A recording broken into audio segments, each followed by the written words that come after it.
बिस्मिल्लाहिर्रहमानिर्रहीम। शुरू करता हूँ अल्लाह के पाक नाम से जो बहुत बड़ा मेहरबान नहायत रहने वाला है। देखती आंखों और सुनते कानों को अस्सलाम वालेकुम। बहनों, भाइयों, दोस्तों और बुजुर्गों, इस्लामी स्कॉलर, सूफिया कराम, सखाफती विरसे, इस्लामी फलसफे, इस्लामी तासुफ और तरीकी शख्सियात की इस मालूमाती सिलसिला की आज की वीडियो में हम जलालुद्दीन मोहम्मद रूमी की स्वान हयात और इनके मज़ार की तारीख को बयान कर रहे हैं। जलालुद्दीन मोहम्मद रूमी, जिसे उर्फ आम में रूमी के नाम से जाना जाता है, 30 सितंबर 1207 को बलख के शहर में पैदा हुए, जो आजकल अफगानिस्तान में वाक़ है। वो ख्वारज़ीन सुल्तनत के दौर में पैदा हुए, जो फारसी बोलने वाली दुनिया में अजीम सकाफती और फिक्री फरोग का ज़माना था। रूमी की इब्तदाई साल इल्मी तज़ीम, रूहानी रहनुमाई और गैर ज़ाती तजर्बात के इम्ताज से निशानदद है, जो तसूफ, अदब और फलसफे में इनकी हतमी शराखत को शकील देते हैं। इनके वालिद वलाद एक मुअज़्ज़ज़ आलम और आलम दीन थे, और इनकी वालदा मोमना खातून अपने तकवा और फजल के लिए मशहूर थी। रूमी का ख़ानदान मंगोल हमलों से फरार हो गया और आखिरकार जदीद दौर के तुर्की में आबाद हो गया, जहाँ रूमी अपनी ज़िंदगी का बेशतर हिस्सा गुजार और अपने काबिल जिक्र काम को निभाया। तो दोस्तों, रूमी की फिक्री और रूहानी तश्कील अपने वालिद की तालीमात से बहुत मुतासर थी। बहाउल्लाह, जो फ़िक़्ह हनफी, अहलियात और इस्लामी तासुफ के महर आलम थे, ने रूमी को इस्लामी अलूम के असूल बताए। अपने वालिद की वफ़ात के बाद रूमी ने मुख्तलिफ मुमताज़ उस्ताज़ा की रहनुमाई में अपनी तालीम जारी रखी। इस अरसे के दौरान रूमी का राब्ता बहुत से अजीम उलमा, सूफिया और मुफक्किरीन से हुआ, जो इनके फिक्री और रूहानी रास्ते को मज़ीद तश्कील देते हैं। रूमी को फ़ारसी अदब और अरबी ग्रामर और इस्लामी कानून में पहले ही बहुत महारत हासिल थी जब वो नौजवान थे। ताहम इनकी ज़िंदगी ने एक तब्दीली का मोड़ लिया जब वो अवारा दरवेश शम्सुद्दीन तब्रेज़ी से मिले, जो इनके रूहानी सरपरस्त और साथी बने। 1240 में शम्सुद्दीन तब्रेज़ी से मुलाकात रूमी की ज़िंदगी का एक अहम लम्हा था।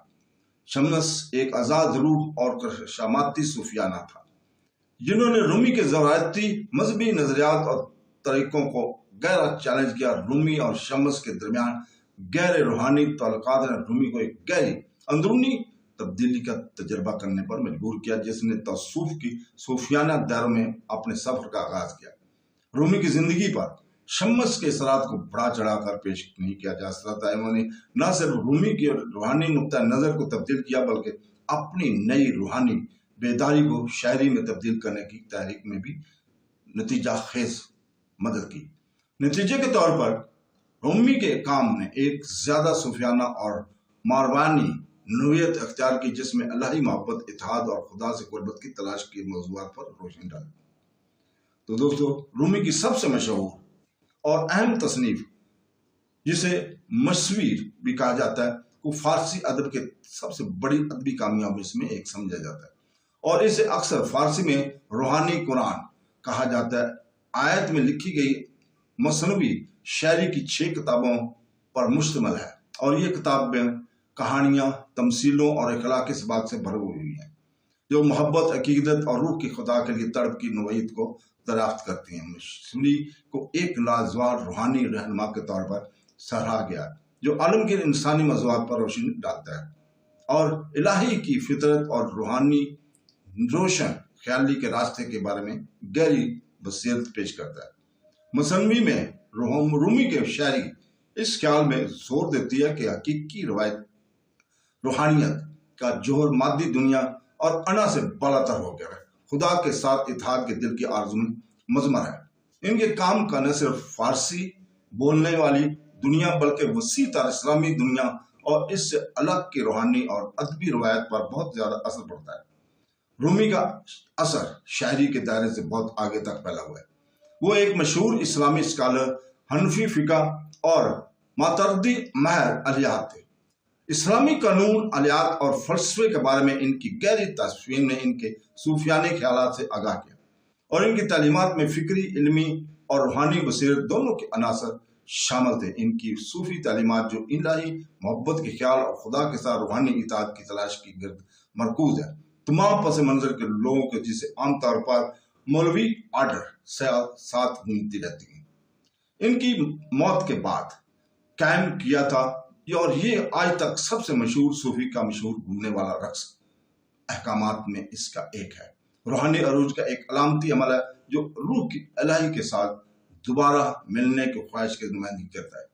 رومی کی شاعری جو زیادہ تر فارسی میں لکھی گئی ہے، اس میں کبھی کبھار ترکی، عربی اور یونانی زبانیں بھی شامل ہوتی ہیں، جو ان کے متنوع ثقافتی اثرات اور ان کی کائناتی پرورش کی عکاسی کرتی تھی۔ ان کا کام قومی اور نسلی حدود سے بالا تر تھا، اور اس کی تعلیمات کو مسلم دنیا کے لوگوں نے ایک وسیع رینج میں قبول کیا۔ فارسی ادب میں رومی کا اثر بہت زیادہ ہے، اور ان کی تخلیقات دنیا بھر کے شاعروں، فلسفوں اور روحانی متلاشیوں کو متاثر کرتی رہتی ہیں۔ عثمانی ترکی، چغتائی پشتو، کرد، اردو اور بنگالی جیسے زبانوں میں اس کا اثر خاص طور پر مضبوط ہے، جہاں ان کے ایک الہی محبت، روحانی تبدیلی، اتحاد کی تلاش کے موضوع پر مقامی ثقافتوں اور روایات کے ساتھ گہری گونجتے رہتے ہیں۔ رومی کا اثر ان کی زندگی سے بھی آگے بڑھ گیا۔ ان کا انتقال 17 دسمبر 1273 کو کونیا میں ہوا، جہاں ان نے اپنی زندگی کا بیشتر حصہ پڑھانے، لکھنے اور لاتعداد افراد کو متاثر کرنے میں گزارا۔ کونیا میں واقع ان کا مقبرہ ان کے پیروکاروں اور مداحوں کے لیے میوزیم، جس میں ان کا مولینا ایک اہم زیارت گاہ بن گیا۔ مقبرہ ترکی میں سب سے زیادہ دیکھے جانے والے ثقافتی اور مذہبی مقامات میں سے ایک ہے۔ یہ مزار بذات خود ایک شاندار تعمیراتی نشان ہے، جس میں ٹائلوں کا پیچیدہ کام، خطاطی اور ایک پرسکون ماحول جو رومی کی تعلیمات کی روح کو ظاہر کرتا ہے۔ عجائب گھر میں رومی کا مقبرہ ان کی زندگی اور کام کے اثار کے ساتھ زائرین کو اس غیر معمولی روحانی پیشوا اور شاعر کی میراث کو ایک جگہ چھلک پیش کرتا ہے۔ کونیا میں رومی کا مزار نہ صرف تاریخی اہمیت کا حامل بلکہ ان کی تعلیمات کو پائیدار طاقت کی علامت بھی ہے، اور ہر سال زائرین اور روحانی متلاشی رومی کو خراج عقیدت پیش کرنے اور ان کی محبت، امن کے روحانی اتحاد کے گہرے پیغامات پر غور کرنے کے لیے جمع ہوتے ہیں۔ کونیا میں منعقد ہونے والی سالانہ گھومنے والی درویشوں کی تقریب رومی کی برسی کے دوران ایک مرکزی تقریب کی ہے، اور پوری دنیا کے لوگوں کو اپنی طرف متوجہ کرتی ہے، جو اس صوفیانہ رقص کا مشاہدہ کرنے اور خواہش مند ہیں، جو اس کی تعلیمات کا مترادف بنیں گے۔ رومی کی زندگی، شاعری اور روحانی تعلیمات سے دنیا بھر کے انمٹ نقوش چھوڑتے ہیں۔ ان کے کام ان کی تمام ثقافتوں، نسلوں اور مذہبی پس منظر کے لوگوں کو متاثر کرتے ہیں، اور ان کے الہی محبت، رواداری اور تمام انسانیت کے اتحاد کے پیغام آج بھی اتنا ہی متعلقہ ہے جتنا کہ 13ویں صدی میں تھا۔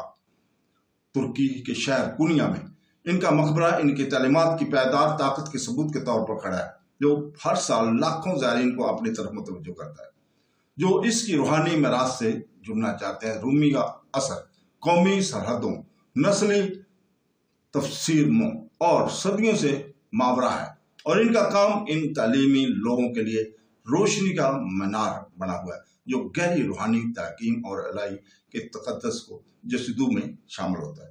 تو دوستو، اس کے ساتھ ہی ہم آج اجازت چاہتے ہیں۔ کل اسی وقت دوبارہ آپ کے سامنے حاضر ہوں گے۔ اللہ حافظ۔